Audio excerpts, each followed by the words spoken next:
And so with Jimmy, his name was attached to a lot of things, throughout, right? Like yeah, Brandy, the game, and all of them back in the day. yeah, but then like eventually he was tied to a lot of street stuff still, with obviously you talked about the Tupac thing, and then Tony Yayo and stuff has spoken about some of those shootings that happened allegedly, and you spoke about, I think in this video, about Jimmy Henchman getting that Suge Knight. He did. Well, I didn't. I told you what Wax said. Right. I think Wax is the one that told you. I think I told Wax the one.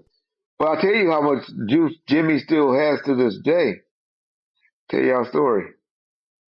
When I was in the feds, some dudes that was in the feds with them, this dude that was a snitch, a mafia snitch, I think it was Whitey Bulger or something like that. He got shipped to the prison where Jimmy kind of runs in West Virginia. If you know anything about prisons, it's all about races.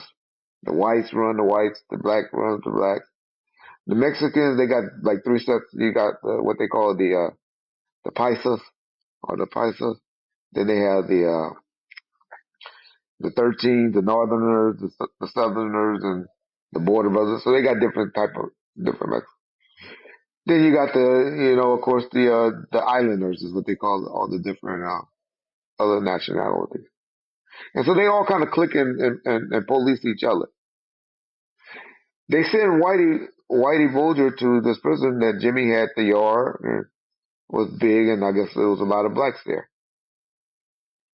Jimmy, when they sent Whitey there, because the mafia wanted him, for doing all that testifying and snitching, they got permission.